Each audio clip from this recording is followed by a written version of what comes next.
A man who needs no introduction, he is Georges St-Pierre, and he is now enshrined in the UFC Hall of Fame. What was your most memorable moment from last night? It doesn't need to be something necessarily that was part of your speech, but is there anybody that you met that was really interesting? I'd love to hear any sort of behind-the-scenes story you have. Man, I think the best moment of last night was the fact that I was able to meet all these legends of my sport, Hoyce Gracie, Mark Coleman, Bas Rutten. They were all backstage, and I think that was my favorite moment. And you know, when you make a speech like this, you always forget so many people, and I feel bad. I forget my friend. I'm like, because you take that for granted, but they're always there with me. And, I don't need security because I have my friend. They make my security. So I think it's something I forgot. I should have thanked my friend. If they listen to me right now, thank you guys, man. You guys are like brother with me. Les Mousquetaires, Eddie, love you guys. I mean, you thanked probably over 100 people yesterday, so to forget a couple, I don't think is the end of the world. And on top of that, I get hit a lot on the head during my career, so it's a good excuse. I'm just kidding. I was going to say, for somebody who speaks English as a second language, your public speaking is fantastic. Do you practice it at all when you're by yourself? Well, I do have acting classes right now, camera classes, theater classes, English classes as well. So I need to improve my game, and I need to work on my English. That's one thing that it need to improve.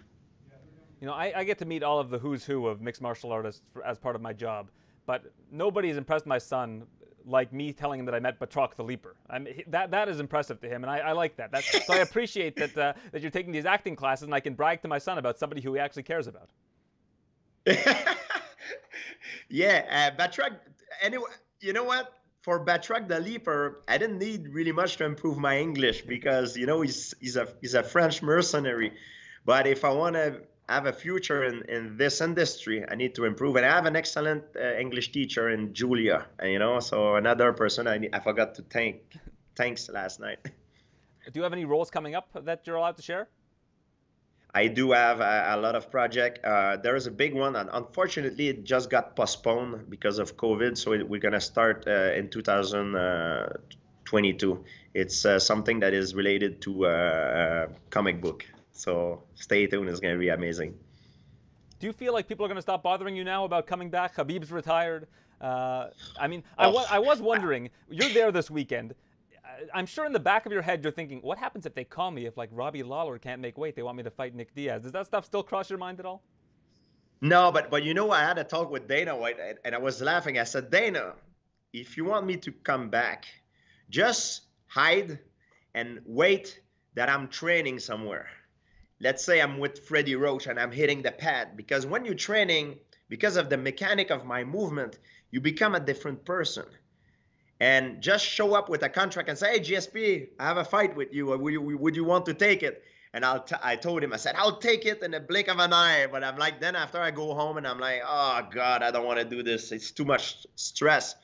But to be serious, I'm very happy of how my career end, and my days of trying to prove that I'm the strongest man in the world is done right now. If I ever do something else, something again, it will be something that minimize the risk of injury, maybe for a good cause, and something that really excite me and excite the fans. Well, you said you spoke to Dana. There was obviously that situation that happened with the De La Hoya boxing match. Did you talk to him at all about getting cleared for something like that in the future if it does come up? Listen, my contract will finish soon, but De La Hoya was different. It's not really a real boxing match. It was a boxing match. There's always a risk because it's a contact sport. You say you play hockey, you play baseball, but you never play fighting. But I would prepared myself very well for something like this. I have world class, world champion training partners in boxing, and I would have gone to Freddie Roach for a full hardcore training camp, and it would have been done with bigger gloves, not the real boxing glove, but bigger gloves with 2-minute rounds. Oscar De La Hoya is 48 years old. I believe he has more mileage than I do. So the risk of injury would have been minimized. Not that I underestimate him. It's just you need to balance. And I'm trying to be realistic about myself. And it would have been something that the fans, I believe, would have loved to watch. And a lot of the money would have been given to charity. You have one of the great luxuries in this sport that so few people are afforded, and you mentioned it yesterday in your speech. The sport didn't retire you. You retired from the sport, and you retired on top at two-division champion. I mean, I know you weren't currently the welterweight champion, but you had never lost that belt. How important was that to you when you were in your career, that you would get to retire with grace? Because it's something, like I mentioned, is afforded to so few athletes in this sport. Well, there's two things here. First, I believe the number one is health. I care about my health. I think it's the most important gift of life. And the second, the reason why we're doing this too is because of money, the wealth. I compare athlete to stock market. If I retired on top, my stock worth a lot of money. My stock is high. So when I turn around and I retired, I might have the impression that I leave a lot of money on the table. That's how I felt. However, there will be a lot of opportunity. A lot of doors will open to me. If I leave the sport and retire when my stock is down and I'm on maybe 3 or 4 losing street, then those doors will be closed. So down the line, the money that I perhaps left on the table, I will make it in the future with my new opportunity. And it's hard to retire. And I understand why. Because we are addicted. Elite athletes, we all suffer of addiction. As much as someone is addicted to drug or alcohol, we are addicted to what we do. The only difference is exactly the same, but the only difference is in our society, we glorify elite athlete and we look down upon people that have drug and alcohol addiction for a good reason. So when you retire from a sport, and this is an advice I give to all athletes, you need to turn around and have a game plan. What do you want to do? Because there's something that nobody can beat. It's time. What do you want to do? You're not going to be able to do this forever. You need to plan your after career. I started planning my after career a few years earlier than I retired. So I know now what I want to do. I'm still in the entertainment business. I'm having acting classes. I have a lot of opportunity, and that's my next challenge. That's where I'm going. And even if my odds are very low to make it, like in the beginning of my career in fighting, I'm going to give everything I have, put all my effort in it, and try to succeed there. Is it weird for you to see Nick Diaz competing this weekend? I mean, Carlos Condit retired about a week ago. You just got enshrined in the Hall of Fame. And when I think of the top welterweights for a certain period of time, it was you three. This was before Robbie Lawler stepped in and Johnny Hendricks. It was you, Carlos Condit, and Nick Diaz. It's interesting to me because it seems like Nick Diaz had long been retired, and now he's competing this weekend in the same weekend where you're being enshrined into the Hall of Fame. I'm under the impression that he left a lot of money on the table by not being active during his best years of his career. On paper, but that's what is on paper. But maybe the truth is different. Maybe he's gonna come back and being worse, which I hope it's not the case. It will be heartbreaking for me to witness that. But maybe he's gonna be better than he was. However, there is a big X factor. Why did the fight is at 185 pounds? It's because of Nick Diaz. Did he purposely prepare that to turn that fight to his advantage because it was a long layoff? Or is it because he's not in shape, he couldn't make weight? He's either, sorry to say, stupid or extremely clever. And we'll find out Saturday night. I actually believe it's a third reason. I just think he's Nick Diaz, and he wakes up in the morning and says, I don't feel like cutting weight this week. Yeah, but you know what? Being lazy at that level of a fighter that he is, it's lazy. Laziness is like stupidness to me a little bit. Because you play with your well-being, you play with your career, your well-being, everything that you built on, So you cannot forgive that. It's a mistake that is his own fault. If it's what it is, it's his fault. He can turn around, try to blame anybody, but that is gonna be because of him. And I really hope it's not the case, because I believe in Nick Diaz. I think he can make it. I think he can be world champion, and I really hope he's gonna come back as the good fighter as he was, as he once were. And I think he's even better. Maybe we'll see Nick Diaz 2.0. All right, but let's be realistic here. And I'm not going to ask you to make a prediction because I know you're not in the prediction game. But in the time since he last fought, Robbie Lawler ascended to become the greatest welterweight in the world at that time. I mean, you were not in the game at that time, so I can say that of the active fighters in the UFC at that time, Robbie Lawler became the champion, became the top welterweight in the world. That's during the time since we last saw Nick Diaz in the cage. Nick Diaz has never worn a Reebok kit. That's how long it's been since Nick Diaz fought in the UFC. He's going from no Reebok kit to Venom kit. How hard is it going to be for him to get to where Robbie Lawler is at from training at Sanford MMA, an American top team, all these years and getting better and better and evolving with the game of mixed martial arts? While, as we saw with Nick Diaz, if you followed him on Instagram, he was going out partying and things of that nature. It must be very difficult to just get to that learning curve of where mixed martial arts is at today versus where it was 6.5 years ago. Yeah, but we don't know. What has been shown on social media, you never know. You know, I party too, but I just don't put it on social media because I think there is nothing positive that can come out of it. But I do it too. He perhaps he doesn't choose well is what he does, what he showcased to the world, but that's him, that's his character. It's an interesting question. What's gonna happen? You know what I mean? I took a long layoff, I remember, because I was in the middle of a depression after my fight with John Hendricks.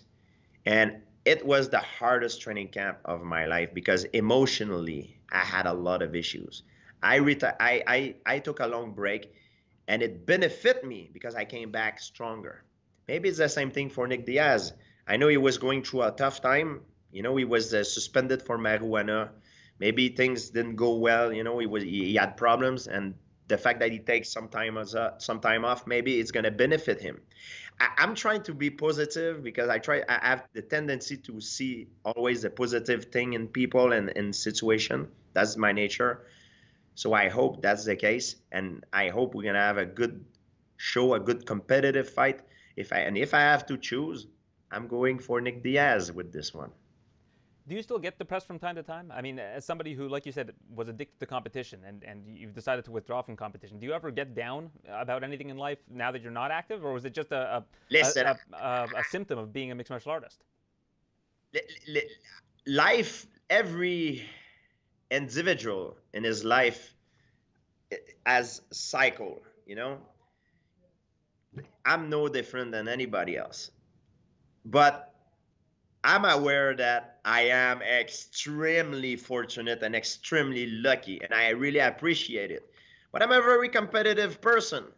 Sometimes I'm trying to do something and I fail and it still bother me and it brings me down, but I try to do it again. And you know, even for a person like me, you know, I'm very healthy, I'm wealthy, I'm family, everything. I have no problem. Everything is great. Sometimes it goes a little bit like this, but I'm not going into depression. I can't say that. It's just like things are not always perfect, and that's life. That's life. That's how life is. You know, if we will always succeed, you know, it would be kind of boring.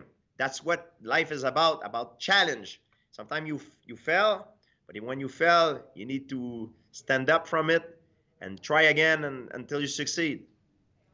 Now, going back to your career, you are the portrait of an incredible athlete and an incredible sportsman, and you represented Canada during your mixed martial arts career.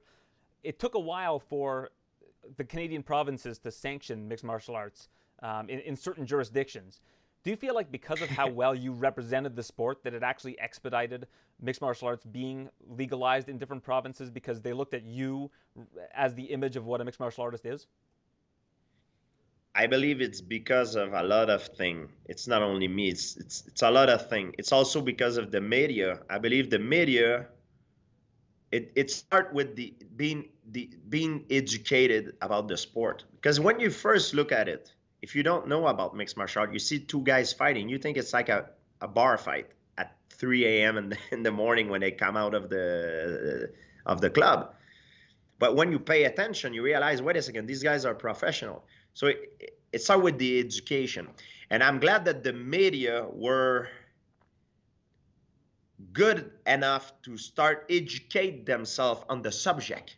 And I believe it's because of people like you and all the other one around the country that the sport start to be more well accepted. Because I remember when I first fought in Montreal, the night after the fight, it was in the Montreal Gazette, I believe it was a newspaper, with me on the front page like this on top of Matt Serra.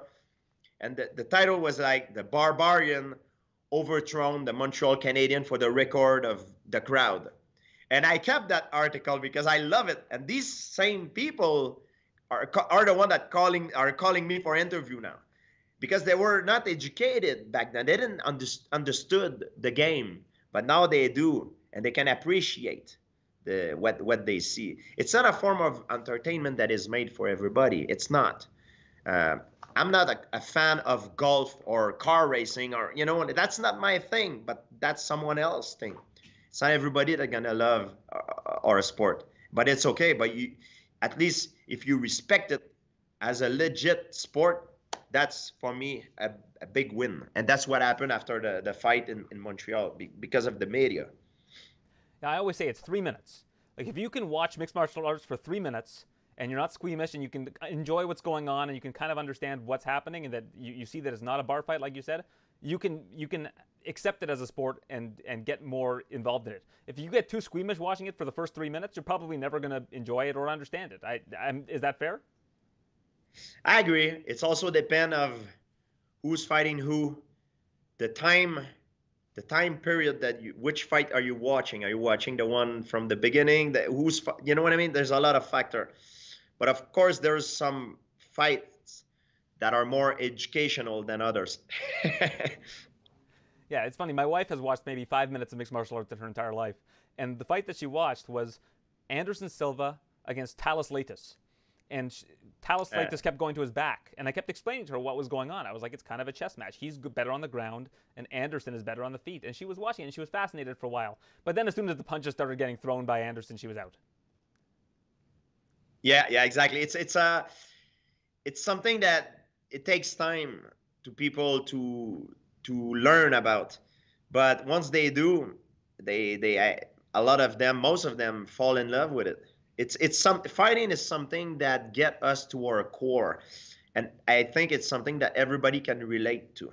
That's why the sport grows so fast. Even if you go watch a hockey game, let me give you an example. Our national sport in Canada is hockey. You go watch a hockey game.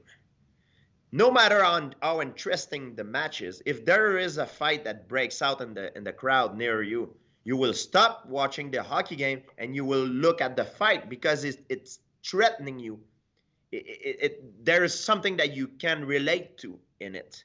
It's everybody. I can take any human being in the world and put him in a situation where he will have to fight either to defend himself or to defend someone that he loves. Even my mother, who's the nicest person I know, if someone would have tried to hurt us when we were babies, she would have fight to protect us. So everybody can relate to that. It's something that is in our DNA. Playing hockey, it's a skill that you need to learn. It's not in our DNA. Fighting, it's in our DNA, but it's something also you need to learn. It's not everybody who's an elite fighter in the UFC, but everybody can relate to that.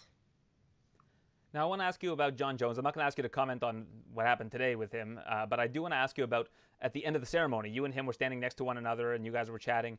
There was a time where he was critical of some things you had said about him. Has that been squashed? Have you spoken to him about that? And is that kind of behind both of you at this time? Yeah, I felt bad. I wanted to talk to him for a long time. We used to see each other more often because I was going in Albuquerque and be friend. Everybody knows my position on performance enhancing drug, but it was a time that I felt very bad because things were not going well with John, and I did an interview, and people asked me my opinion on this, and I was critical, and I should have not have done that, because when someone is down, you don't you don't and I was not aware of the situation that his mother passed away, and I felt very terrible. So when I talked to him, I say I was not aware of what personally you were going through on top of the other problem that you had, and I felt bad. And we shook hands. He was very happy, and you know what I mean. I was very happy because I believe when you feel bad about something, you need to discuss, and it take away a weight on myself. Now I feel better. You know what I mean? I still have my position. Everybody knows my position on performance enhancing drug. I'm not changing my stand, but as a human being, I make mistake, and I'm not the same person I was 5 years ago, because you learn as a human being, you learn and you grow as a human being. And I made a mistake, and I'm man enough. I was talking to him man to man, and I'm man enough to recognize I made a mistake. Now, I want to ask you finally about TriStar Gym, where you've spent much of your career training. I know you said you trained at Jackson, you trained with Phil Nurse. You've kind of been nomadic. You're one of the very first nomadic stars of the sport that trained at all kinds of different places. But TriStar was your home base. I know that Firas has been having a lot of issues with a neighboring tenant, and the pandemic has been, a bit troubling for Firas. I heard that the gym is moving. Is that true? And what has been going on at TriStar during this pandemic? I am personally following the safety guideline of everywhere I go. If I'm in US, in New York, I follow the safety protocols of New York. If I'm in Montreal, I follow Montreal. I follow, different country, different territory has different protocols. And sometimes it makes people react. But I trust the specialists in health wherever I go, and I just conform myself to the rules. So I cannot speak for other people what they do. Some people do certain things because they believe certain things, but for me, I think it's important for me to not break the rules. You know what I mean? But I think so far the TriStar is going very well.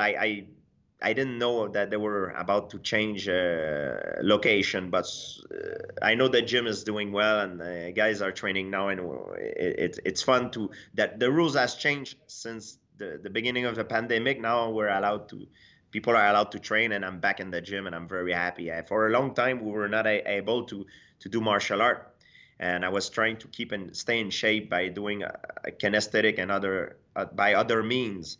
But now it's fun to be back and practice the sport that I love.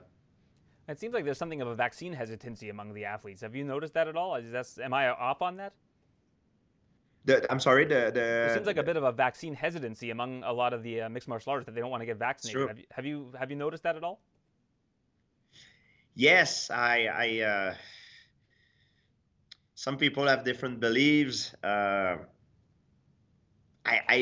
myself believe in freedom. You know what I mean? If you're afraid, if you're scared for yourself or for people you love, but don't go out, stay home. But you know what I mean? If you do what you feel is the best thing to do. But it's true. I can see why you're asking me this question. But and it has to do with also the territory. Depend how they promote this. You know what I mean? Like I travel the world, so I know that the opinion of the majority of people in Montreal are different than the one, for example, in Texas, in Austin, Texas, and different than the one in Dubai, and different than one in Tokyo or France. So everybody has different opinion, and I think it's unfortunate because we don't know everything about that situation. The time will give us more answers, but I'm just an ignorant. I just follow the guideline of the professionals. I think that's the best thing to do personally for me. Yeah, it's an interesting time because it's not something we faced before. It's a totally new phenomenon, and the science is changing on a day-to-day basis. So it's hard for people to, I guess, have as much faith in it as they can because of how it is a fluid situation. Yeah, exactly. There's so much publicity or misinformation. Sometimes the scale goes on one side to the other. So I don't know what to believe. I think I'm an ignorant in a way that I try to listen to the professionals. You know, if you're a doctor, if you're a professional, that's mean you're educated. You're competent in your field of work. So in health care. So I'm gonna follow your guideline. So we got to see what you look like in the Reebok kit. We're going to get to see what you look like in the Venom kit this weekend, because you're going to be in the corner of Nasrat Hakparast, who trains at TriStar. He had an unfortunate, very tragic passing of his mother recently, and then he had a visa issue, and he still came to Las Vegas, got here yesterday, and was 1.5 pounds underneath the allowance to make lightweight. That's just an unbelievable story, that he's so committed to his craft and that he's here to face Dan Hooker, who's going through his own problems getting here. He's got a very inspiring story, inspirational story. He really inspired me a lot, Nasrat. He started martial art because he was obese. He wanted to lose weight. That's how he first started. And now he's among the elite of the elite. And unfortunately, yes, his mother passed away. He still took the fight because he says that he believed his mother wanted him to continue. So he's very strong. It showcases how strong he is. And he's from his family is from Afghanistan. So we know how bad the situation is out there. And he's a big inspiration to me. And to be in his corner, for me, it's an honor. And I wish him the best. Well, to speak to you is an honor for me, and I appreciate it. You are now a UFC Hall of Famer. Always appreciate your time, George, and I look forward to speaking to you again in the future. Thank you so much. Thank you. And thanks for the support and everything. The media, everybody, because of you, everything became, my dream came true because of you guys. Thank you so much.